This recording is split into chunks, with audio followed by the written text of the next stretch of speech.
We are on the hunt, hunting and pursuing the sorry remains of a defeated enemy force. They are conducting a fighting withdrawal to stall our progress and eventually link up with friendly forces. It is our task to ensure that the remains of the enemy force will not be able to link up with anybody.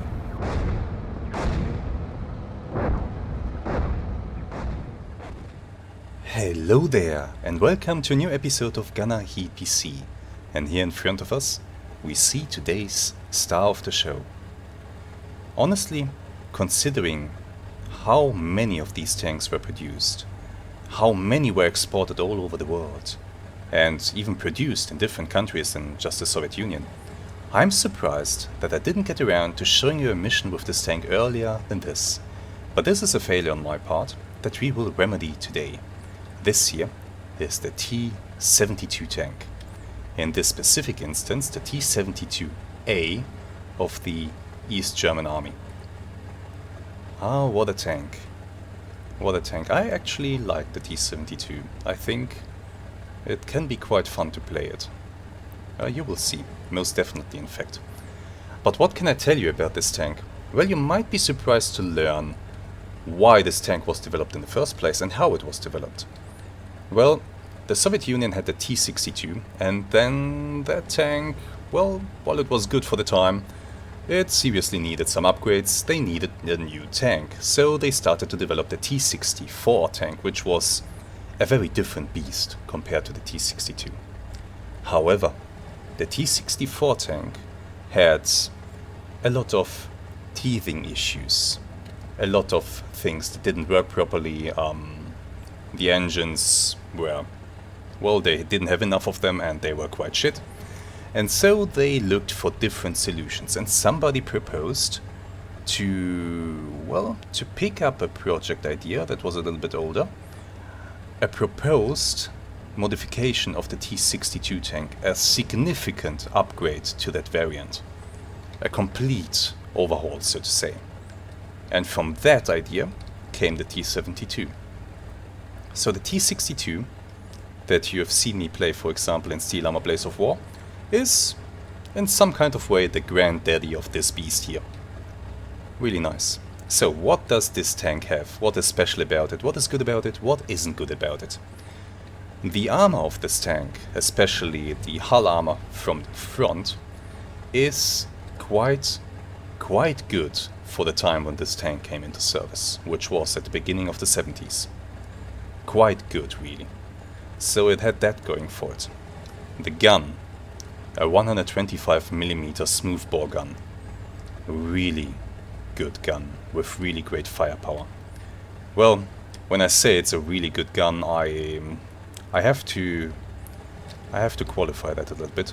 It is a good gun in when we are strictly talking about penetration and firepower.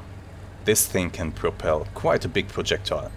However, the guns themselves were not of very high quality, so if you fired armor-piercing rounds, the gun started to degrade, really quickly.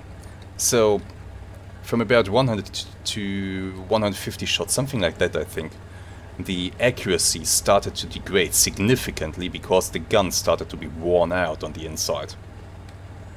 So there's that. But, well, when a gun is good, when it's still new, this thing can really punch some holes. What else can I tell you? Mobility. The T-72, decent mobility for a main battle tank of that time. As long as you're going forward, because the reverse gear on this thing, let me show you. If you're going forward, this thing is quite alright, but the reverse gear on the T-72, it only has one, and it's complete crap. It's ridiculous how crap it is. You are actually better served to not drive backwards if you want to get out of a sticky situation. You are better served to do this. Turn the tank, keep the gun pointed at the enemy and continue to shoot, and then drive away like this. That gets you out of danger faster than the reverse gear will. Much faster. So essentially try to avoid reversing with this tank. Really try to avoid it. What else is there to say about this magnificent beast here? Well, this tank, of course, in contrast to the earlier T-72, has an autoloader. That means we only have 3 crew members. We have the driver, we have the gunner, and we have the commander. We don't have a loader, because that is done by the autoloader. The autoloader, on the other hand, does have a slight drawback. You might see the drawback here. So what is all this? That is the ammunition, and down there, in this lovely circular pattern here, that is the ammunition carousel that sits at the bottom of the turret. The gunner and the commander are sitting basically above that. And oh boy, would I feel uncomfortable sitting about that much of explosive stuff. And well, you might have seen videos from T-72s being hit in real life and being hit down there in the ammunition. The turrets tend to fly very high in the sky. Really, really high.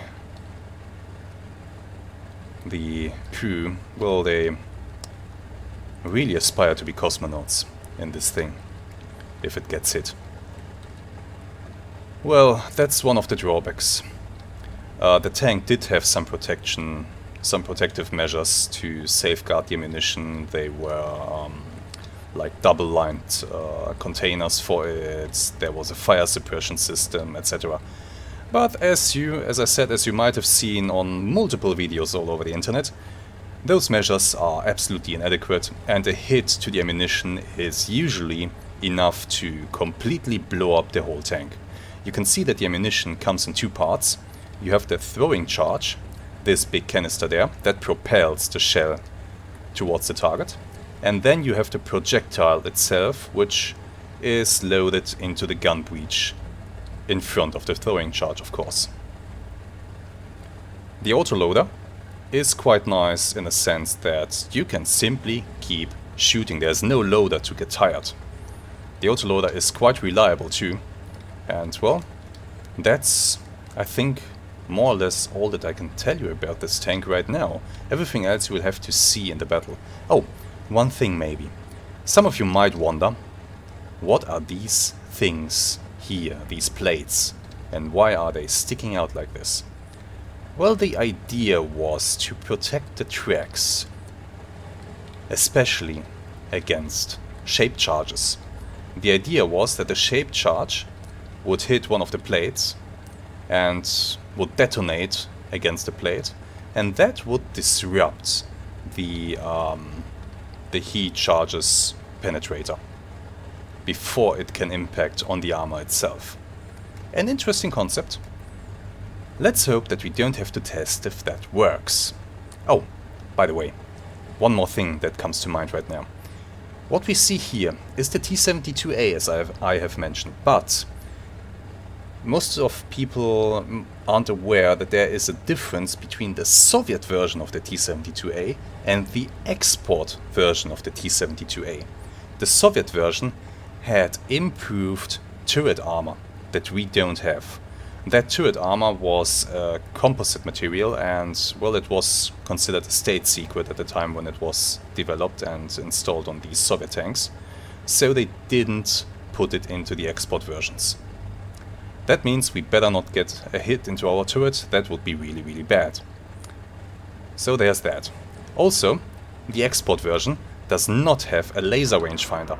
That means that if we want to hit anything, we have to use this type of rangefinder where we have 2 images, an upper and a lower image. Oops. And we adjust the range until both images are overlapping. For example, like so, that should be the range to that target, and I should be able to shoot it. Close enough. The good thing about this tank, in contrast to the earlier T-72 though, if I load a new round, the gun can stay on target. The gun does not have to be raised up in order to load around into the breach. That's good. So, now I think I've shown you everything. Let's go into the mission. Here we are in the mission. Let me show you what this is about. So, my friendly company miners, consisting of my 3 T-72s and a bunch of infantry transports, we're advancing towards this poor enemy platoon plus in the north. As I understand from the briefing, the enemy force has already been quite badly beaten. They are on the run. We expect them to engage and to then fall back. It is my task to make sure that they can't do it. There's a tank. Enemy tank spotted. Oh, I have a laser rangefinder. Range it. Fire. Load. It's still moving.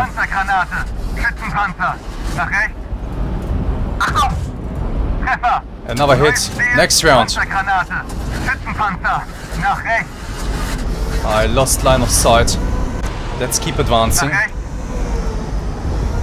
Looks like we have eyes on some enemy APCs that are trying to get away. There's one. Range it. Load heat. I love the sound of the autoloader.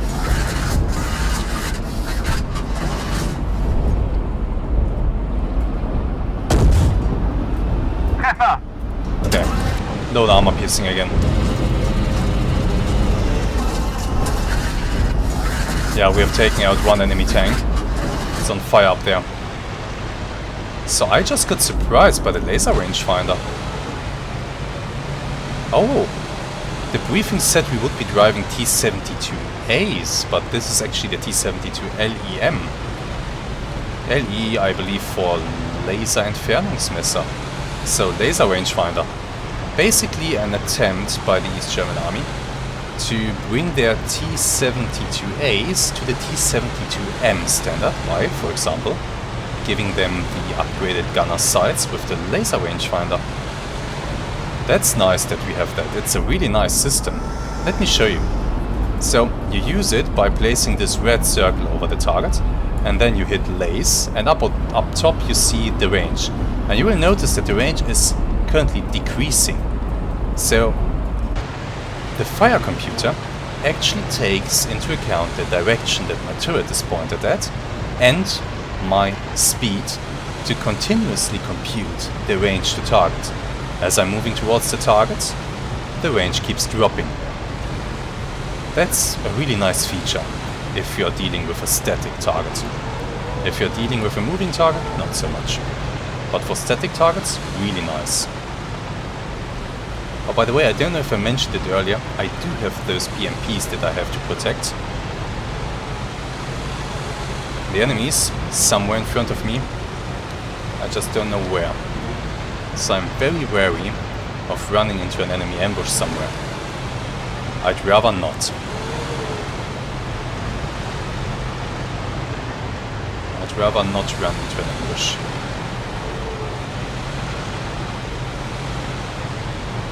But I'm sure we'll be fine. I just have to be careful. Wouldn't it be quite devious of the enemies to, you know, fall back and lure me into an ambush? So I really have to be careful here. An enemy ATGM launcher somewhere on the flank could absolutely ruin my day. Let's make sure that they don't have one hidden somewhere.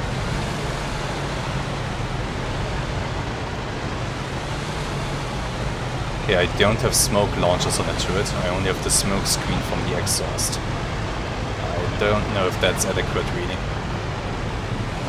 My BMPs keep advancing. Those are just BMP-1s. Not really good for anything, apart from protecting troops against small arms fire. Tank! On target! Lasing! Target spotted! Fire! Load! Next round. Lost the target. It's smoked up, so I believe it is still alive. I believe the tank left of me has just taken a hit. It is somewhere in the smoke. I'll blind fire. Keep loading. More smoke. Let me call artillery on the enemy APCs. I'll just shoot into the smoke blindly. Load a new round.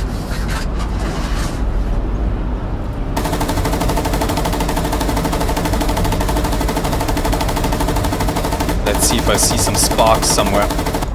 There was a muzzle blast. Load. There it is. Load, load, load, load, load, load, load. Come on.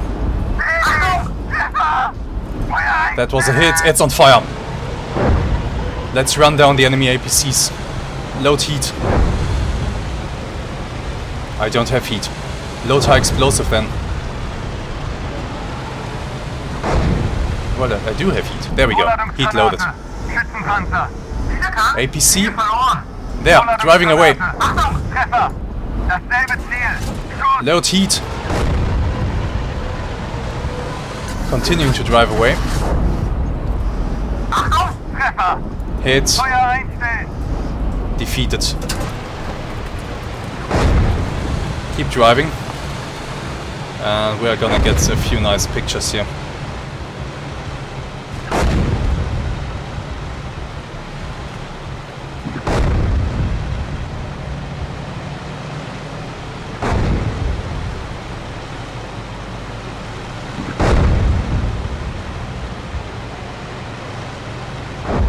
This is nice.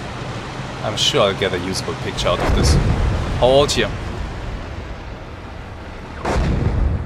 Oh boy, what a mission. That enemy tank had his sights on us. We just avoided death.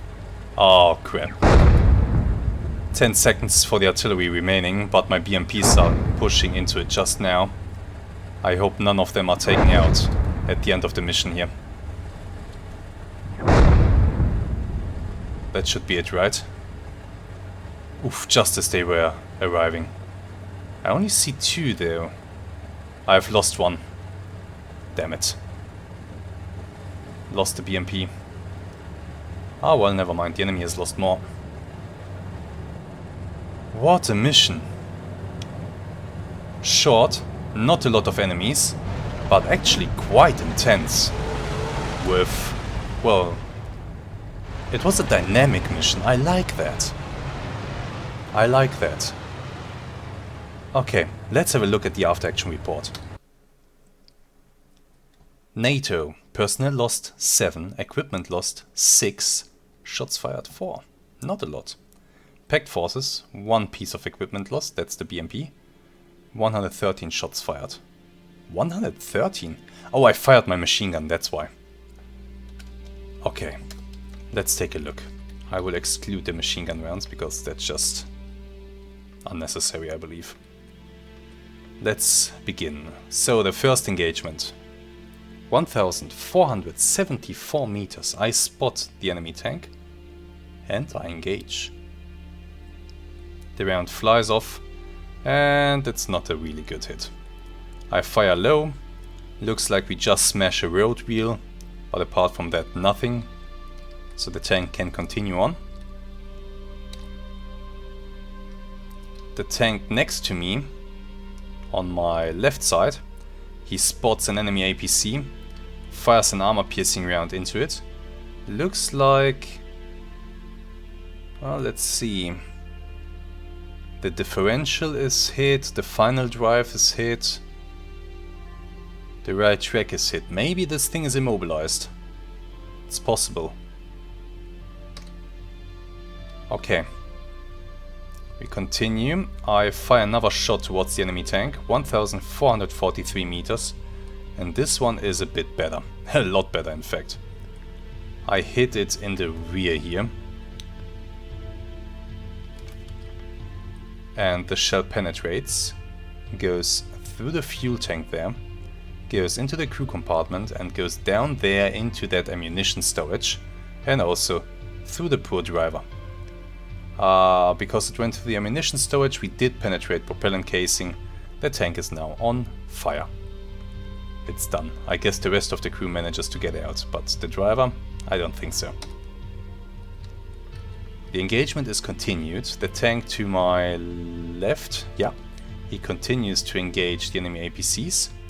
He fires a heat round at this APC at 1408 meters, hits it, but yeah, he does hit the transmission this time and the engine a bit, so maybe this time it's even further immobilized, because I think this is the same one and it must have been immobilized earlier, because I don't see any other APCs around it now.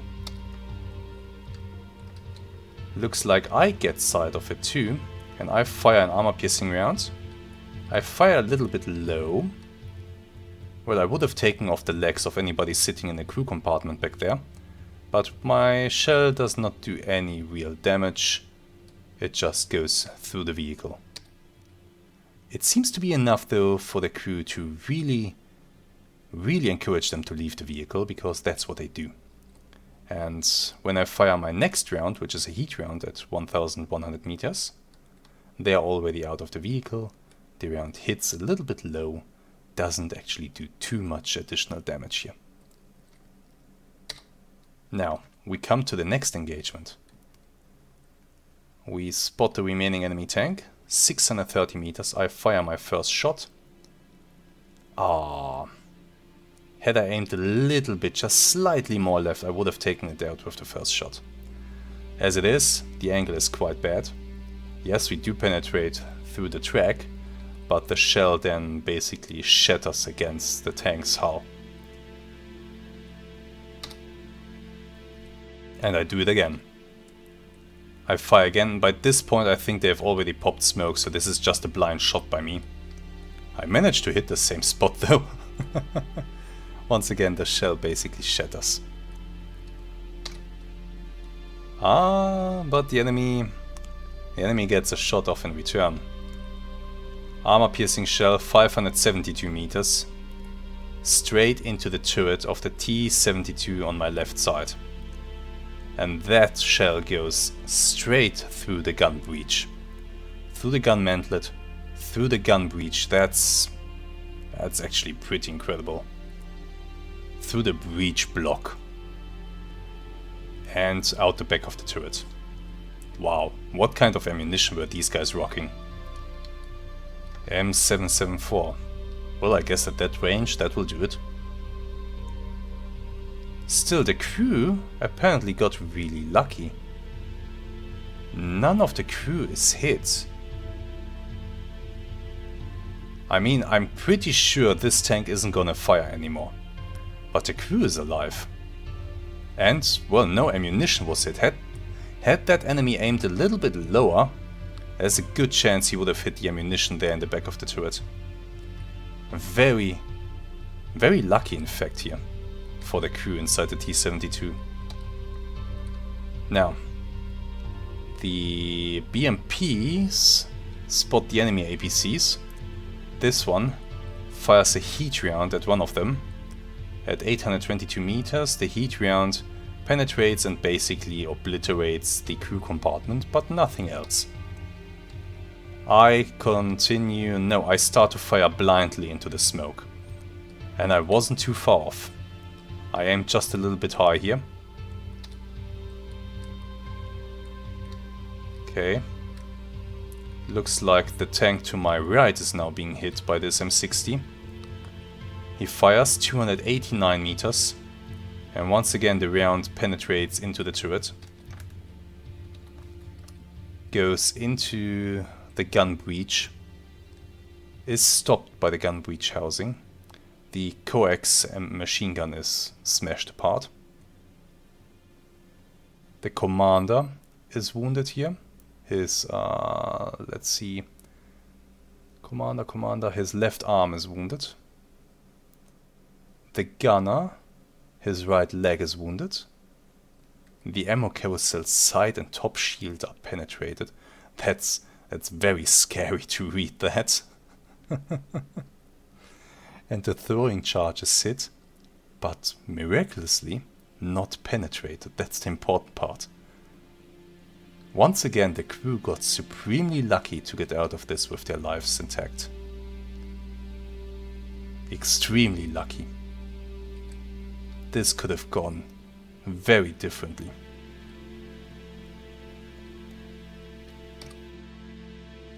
Now, I once again fire blindly into the smoke, just missed the tank. And it now gets line of sight to one of my BMPs. He fires an armor-piercing round 630 meters. The armor-piercing round just smashes through the turret there. The gunner is wounded. A warhead is hit and penetrated, so I believe that this vehicle blows up.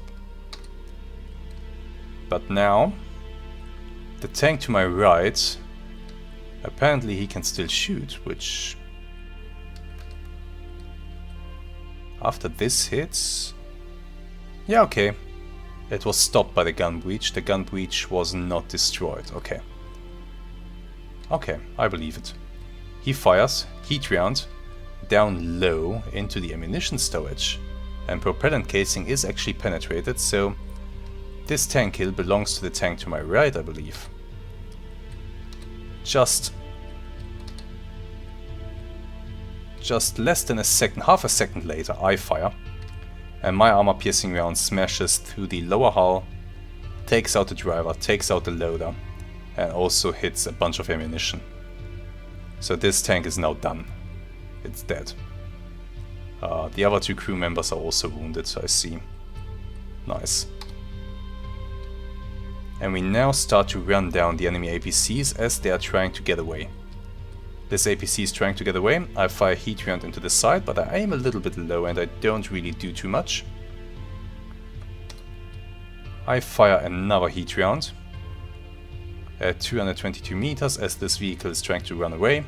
The heat round penetrates into the rear there, messes up anybody in the crew compartment on the left side of the vehicle, and also messes up the gunner and the driver. So that's curtains for this vehicle. Oh, and then to top it all off, to end it all, an artillery shell lands next to one of my tanks as we are advancing through the artillery screen, but doesn't really do much damage. And that's it. That is the mission. This mission, as I said, it's a short mission, there are not a lot of enemies, but it's a pretty dynamic and intense mission, and I do like that. I enjoy that. So I thought it was quite nice. But you know what? I would like to know your opinion on the T-72, I really would. Do you like to play the T-72? Or is the really terrible reverse gear just a huge turn-off for you? Because you just can't use it in a role where you pop up on a ridge, fire and then get down again. You just can't use it like that. This is a tank that only knows one direction, forward. And that's it. So, let me know what you think of it. And, by the way, one more thing I should mention. I think I misspoke earlier when I said that the gun barrel doesn't have to be raised up to load a new round into the breech. That's actually not true. The gun barrel is raised up to load a new round. However, the gunner's sight is independent from the gun barrel, so the gunner's sight can stay on target. That's a really nice thing. One more thing. My voice might sound a little bit weird. That's because I somehow managed to get ill during my holiday. Sucks to be me, I guess, but it is what it is. And well, I'm mostly over it, but my voice might still sound a little bit off. If it does, please excuse that, it will get better with time. However, my illness might have also a little bit delayed Silent Hunter video production, but don't worry, the next patrol is coming and I'm so looking forward to it. I'm so looking forward to share that with you. And I hope you do too. Once again, let me know your thoughts on today's mission, and I hope you are looking forward to more. Until then, have some really great days and goodbye.